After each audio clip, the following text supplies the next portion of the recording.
Hi ಸ್ನೇಹಿತರೆ, ಹೇಗಿದ್ರೆ ಎಲ್ಲರೂ ಚೆನ್ನಾಗಿದ್ದೀರಾ ಅಂತ ಅನ್ಕೋತೀನಿ. ನೋಡಿ ಸ್ನೇಹಿತರೆ, ನಿಮಗೆ ಗೃಹಲಕ್ಷ್ಮಿ ಯೋಜನೆ ಈಗ ದೊಡ್ಡ ಅಪ್ಡೇಟ್ ಅನ್ನು ಕೊಟ್ಟಿದೆ ಅಂತ ಹೇಳ್ಬೋದು. ಏನೆಂದರೆ ಆ ಅಪ್ಡೇಟ್ ಕೇಳಿದರೆ ನೀವು ಒಂಥರ ಖುಷಿ ಆಗುತ್ತೀರಾ. ಏನಂತ ಅಪ್ಡೇಟ್ ಅನ್ನು ಈ ವಿಡಿಯೋದಲ್ಲಿ ನಿಮಗೆ ಕಂಪ್ಲೀಟ್ ಆಗಿ ಮಾಹಿತಿಯನ್ನು ತಿಳಿಸ್ಕೊಡ್ತಾ ಇದ್ದೀನಿ. ಅದಕ್ಕಿಂತ ಮುಂಚೆ ನೀವು ಚಾನಲ್ಗೆ ಸಬ್ಸ್ಕ್ರೈಬ್ ಮಾಡಿಲ್ಲ ಅಂದ್ರೆ ಸಬ್ಸ್ಕ್ರೈಬ್ ಮಾಡಿ ಮತ್ತು ಬೆಲ್ ಐಕನ್ ಕೂಡ ಕ್ಲಿಕ್ ಮಾಡಿ. ವಿಡಿಯೋನ ಪೂರ್ತಿಯಾಗಿ ನೋಡಿ, ಯಾಕೆಂದ್ರೆ ಅರ್ಧದಲ್ಲಿ ನೋಡಿದ್ರೆ ನಿಮಗೆ ಮಾಹಿತಿಯನ್ನು ಅರ್ಥವಾಗುದಿಲ್ಲ. ಅದಕ್ಕೆ ವಿಡಿಯೋನ ಪೂರ್ತಿಯಾಗಿ ಕಂಪ್ಲೀಟ್ ಆಗಿ ನೋಡಿ.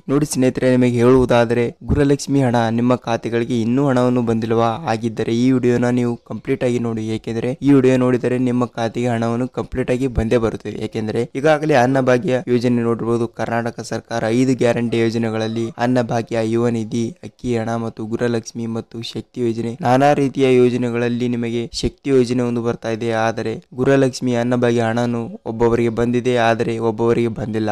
ಆದರೆ ಯುವ ನಿಧಿ ಹಣವನ್ನು ಬರ್ತಾ ಇದೆ. ಆದರೆ ಮತ್ತು ಕೆಲವು ವಿಷಯಗಳಲ್ಲಿ ಹೇಳುವುದಾದರೆ ನಿಮಗೆ ಗೃಹಲಕ್ಷ್ಮಿ ಹಣವನ್ನು ಬರ್ತಾ ಇಲ್ಲ. ಏಕೆಂದರೆ ಆದ ಕಾರಣ ಕಾಂಗ್ರೆಸ್ ಪಕ್ಷವು ಒಂದು ಮಾಹಿತಿಯನ್ನು ಹುಡುಕಿಕೊಂಡು ಬಂದಿದೆ. ಅದೇ ಮಾಹಿತಿ ಯಾವುದು ಅಂತ ಈ ವಿಡಿಯೋದಲ್ಲಿ ತಿಳಿಸ್ಕೊಡ್ತಾ ಇದ್ದೀನಿ. ನೋಡಿ ಸ್ನೇಹಿತರೆ, ನಿಮಗೆ ಹೇಳುವುದಾದರೆ ಮೊದಲ ಬಾರಿಗೆ ವಿಡಿಯೋನ ನೋಡ್ತಾ ಇದ್ರೆ ಕಂಪ್ಲೀಟ್ ಆಗಿ ನೋಡಿ ಮತ್ತು ಸಬ್ಸ್ಕ್ರೈಬ್ ಮಾಡಿ ಮತ್ತು ಒಂದೇ ಒಂದು ಲೈಕ್ ಮಾಡಿ. ಏಕೆಂದ್ರೆ ನೀವು ಒಂದು ಲೈಕ್ ಮಾಡುವುದರಿಂದ ನಾವು ವಿಡಿಯೋನು ಮಾಡೋದಕ್ಕೆ ಹೆಲ್ಪ್ ಆಗುತ್ತದೆ. ಅದಕ್ಕೆ ನೋಡಿ ಸ್ನೇಹಿತರೆ, ನಿಮಗೆ ಹೇಳುವುದಾದ್ರೆ ಗೃಹಲಕ್ಷ್ಮಿ ಹಣವನ್ನು ನಿಮ್ಮ ಖಾತೆಗಳಿಗೆ ಬಂದಿಲ್ವಾ? ಆಗಿದ್ದರೆ 8ನೇ ಕಂತಿನ ಹಣವನ್ನು ಯಾವಾಗ ರಿಲೀಸ್ ಮಾಡುತ್ತಾರೆ ಅಂತ. ಹಾಗಿದ್ದರೆ 8ನೇ ಕಂತಿನ ಹಣವನ್ನು ಯಾವಾಗ ರಿಲೀಸ್ ಮಾಡುತ್ತಾರೆ ಯಾವಾಗ ಹಣವನ್ನು ರಿಲೀಸ್ ಮಾಡುತ್ತಾರೆ ಅಂತ ಗೊತ್ತು. ನೋಡಿ ಸ್ನೇಹಿತರೆ, ನಿಮಗೆ 8ನೇ ಕಂತಿನ ಹಣವನ್ನು ಬಂದಿಲ್ಲ ಅಂದ್ರೆ ನೀವು ಟೆನ್ಷನ್ ತೆಗೆದುಕೊಳ್ಳುವ ಅಗತ್ಯವಿಲ್ಲ. ಏಕೆಂದ್ರೆ ಈಗಾಗಲೇ MP ಎಲೆಕ್ಷನ್ ಬರುವುದರಿಂದ, ಅಂದ್ರೆ ಈಗಾಗಲೇ ಲೋಕಸಭಾ ಚುನಾವಣೆ ಇರುವುದರಿಂದ, ಅಂದ್ರೆ ಈಗ 15-20 ದಿನಗಳಲ್ಲಿ ಲೋಕಸಭಾ ಚುನಾವಣೆ ಇರುವುದರಿಂದ ನಿಮ್ಮ ಮನೆಗೆ ಒಂದು ಕಾಲ್ ಬರುತ್ತದೆ. ಅಂದ್ರೆ ನಿಮ್ಮ ಮೊಬೈಲ್ಗೆ ಒಂದು ಫೋನ್ ಬರುತ್ತದೆ. ಅಂದ್ರೆ ಕಾಂಗ್ರೆಸ್ ಪಕ್ಷದವರು ಇರುತ್ತಾರೆ. ಅಂದ್ರೆ ಮಹಿಳಾ ಮತ್ತು ಮಕ್ಕಳ ಕಲ್ಯಾಣ ಅಭಿವೃದ್ಧಿ ಇರಬಹುದು, ಆದ್ರೆ ಕಾಂಗ್ರೆಸ್ ಪಕ್ಷನವರು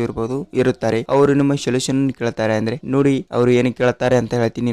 ನೋಡಿ ನಾವು ಕಾಂಗ್ರೆಸ್ ಕಡೆ ಪಕ್ಷದವರು ನಿಮ್ಮ ಕಾಂಗ್ರೆಸ್ನ 5 ಗ್ಯಾರಂಟಿಗಳಲ್ಲಿ ನಿಮಗೆ ಯಾವುದಾದರೂ ಗ್ಯಾರಂಟಿಯನ್ನು ಬರ್ತಾ ಇದೆಯಾ ಅಂತ ಕೇಳ್ತಾರೆ. ಅದಕ್ಕೆ ನೀವು ಎಸ್ ಆರ್ ನೋ ಕೊಡಬೇಕು. ಏಕೆಂದ್ರೆ ನಿಮಗೆ ಹಣವನ್ನು ಬರ್ತಾ ಇದೆ ಅಂತ ಹೇಳಿ, ಇಲ್ಲವಾದ್ರೆ ಸರ್ ಇಲ್ಲ ನಮಗೆ 5ನೇ ಕಂತಿನಿಂದ ಹಣವನ್ನು ಬರ್ತಾ ಇಲ್ಲ ಅಂತ ಹೇಳಬೇಕು. ಹೀಗಿದ್ದರೆ ಅವರು ನಿಮ್ಮ ಒಂದು ಸೊಲ್ಯೂಷನ್ ಕಂಡುಕೊಂಡು ಅವರು ಬಗೆಹರಿಸುತ್ತಾರೆ. ಈ ಒಂದು ನ್ಯೂಸ್ ಎಲ್ಲೆಡೆ ಬರ್ತಾ ಇದೆ. ಆದರೆ ಈ ಒಂದು ಅಪ್ಡೇಟ್ ಅನ್ನು ಎಲ್ಲರಿಗೂ ಸೊಲ್ಯೂಷನ್ ಆಗಬಹುದು ಅಂತ ಹೇಳ್ತೀನಿ. ಏಕೆಂದ್ರೆ ಸುಳ್ಳು ಮಾಹಿತಿಯನ್ನು ನೀವು ಹೇಳಬೇಡಿ. ಹಣ ಬರ್ತಾ ಇದ್ರು ಬರ್ತಿಲ್ಲ ಅಂತ ಹೇಳಿದ್ರೆ ಅವರು ಚೆಕ್ ಮಾಡ್ತಾರೆ. ನಿಮಗೆ ಎಷ್ಟ ದುಡ್ಡೇನೋ ಅವರು ಹಾಕುವುದಿಲ್ಲ, ಗೊತ್ತಾ? ನೋಡಿ, ನಿಮಗೆ ಈ ರೀತಿಯಾಗಿ ಒಂದು ಕಾಲ್ ಬರುತ್ತದೆ. ಆದ್ರೆ ಕಾಲ್ ಬಂದರೆ ನೀವು ಹೆದರುವ ಅವಶ್ಯಕತೆ ಇಲ್ಲ. ಯಾಕೆಂದ್ರೆ ಅವರು ಕರ್ನಾಟಕ ರಾಜ್ಯದ ಕಾಂಗ್ರೆಸ್ ಪಕ್ಷದವರು ಇರುತ್ತಾರೆ ಮತ್ತು ನಿಮಗೆ ಯೋಜನೆಗಳ ಬಗ್ಗೆ ಅವರು ಮಾಹಿತಿಯನ್ನು ಬಗೆಹರಿಸುತ್ತಾರೆ. ನಿಮಗೆ ಈ ವಿಡಿಯೋನ ಹೇಗೆ ಅನಿಸ್ತು ಅಂತ ಕಮೆಂಟ್ ಮಾಡಿ. ಮತ್ತೆ ನಿಮಗೆ ಸರ್ಕಾರದ ಎಲ್ಲಾ ಸೌಲಭ್ಯಗಳ ಮಾಹಿತಿಯನ್ನು ಬೇಕಾದ್ರೆ ಚಾನಲ್ಗೆ ಸಬ್ಸ್ಕ್ರೈಬ್ ಮಾಡಿ ಮತ್ತು ಬೆಲ್ ಐಕನ್ ಕೂಡ ಕ್ಲಿಕ್ ಮಾಡಿ. ಮತ್ತೆ ಮುಂದಿನ ವಿಡಿಯೋದಲ್ಲಿ ಭೇಟಿಯಾಗೋಣ ಸ್ನೇಹಿತರೆ. ನಮಸ್ಕಾರ.